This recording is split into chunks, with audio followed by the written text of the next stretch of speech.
পুরো এপিসোড দেখতে জি5 অ্যাপ এখনই ডাউনলোড করুন। একদিকে স্কুল টিচার, নাট্যকর্মী, একদিকে তুমি জনপ্রতিনিধি, কিভাবে তুমি ব্যালেন্স করো এত কিছু? হ্যাঁ দিদি, সেই কথাটাই আমি বলতে আজকে এসেছি।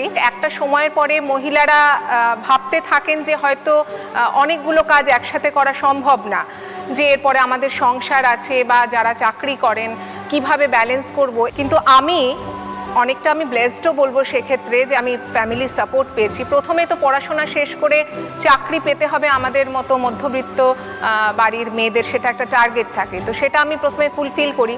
যদিও তার আগে সবচেয়ে বড় টার্গেট আমার বিয়ে হয়ে যায়, মানে পড়তেই কলেজে। তারপরেও আমি পড়াশোনা চালিয়ে আমি তারপরে একটা স্কুলের চাকরি আমি পাই। কোন স্কুলে পড়ান? আমি সল্টলেক লবণরথ বিদ্যাপীঠ ফর গার্লস, যেটাকে ইসি গার্লস নামেও পরিচিত আর কি, সেখানে আমি পড়াই। এখানে আসেন এতটা পথ? আমার এখানেও একটি থাকার জায়গা আছে, তবে যেহেতু আমার এখন দায়িত্বটা অনেকটা বেশি বেড়ে গেছে, বলা যেতে পারে আমি অলমোস্ট রোজ আমি যাতায়াত করছি। তারপরে তো আমার সন্তান হয়, আমার একটি মেয়ে। অভিনয়ের শখ আমার বরাবরই ছিল। তারপরে আমি আস্তে আস্তে থিয়েটার জয়েন করি। নাটক করতে এসে দল কি এবং দল করলে মানুষের চারিত্রিক যে পরিবর্তন কিভাবে তাদেরকে মানে দৃঢ়তার দিকে এগিয়ে নিয়ে যায়, সেটা আমি বুঝতে শিখলাম। আর রাজনীতির সঙ্গে সক্রিয়ভাবে আসাটা, সেটা আমার মানে শ্বশুর বাড়ির দিকের আমাদের প্রত্যেকেই সমাজসেবামূলক কাজের সাথে যুক্ত এবং সক্রিয় রাজনীতির সাথেও যুক্ত। বিপাশা, মহিলা থানার অফিসার ইনচার্জ, 12 মাসে 13 পার্বণ, একদম প্রচুর দায়িত্ব, একদম অন ইওর টোজ, একদম না কাজের মধ্যে একদম। No doubt. কতদিন হয়ে গেল? প্রায় 4 বছর। এক্সপিরিয়েন্স হয়ে গেছে এখন, অনেকটা বুঝে গেছে ব্যাপার।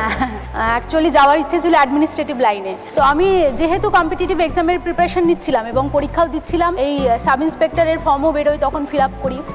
প্রথমে প্রিলিমিনারি এক্সাম ক্লিয়ার হয়, তারপরে যেহেতু মাঠ করতাম, মানে রান প্র্যাকটিস ছিল, রানটাও ক্লিয়ার হয়। তারপরে আস্তে আস্তে মেন্স, ইন্টারভিউ, প্যানেল সব কিছু ক্লিয়ার হয়ে যায়। তো এখন বর্তমানে সাব ইন্সপেক্টর। তো তোমার কেন মনে হয় যে নদিয়া জেলার সমস্ত জেলার মধ্যে সেরা? এটা তো অবশ্যই বলতে হয়, আমি প্রথমেই মেনশন করলাম যে 12 মাসে 13 পার্বণ বলতে গেলে আমাদের নদিয়া জেলা সর্বপ্রথমে আসে। আর কি না নেই নদিয়া জেলায়, মানে তুমি আর দুটো জেলা দেখাতে পারবে না যে এরকম নদিয়া জেলার মতো।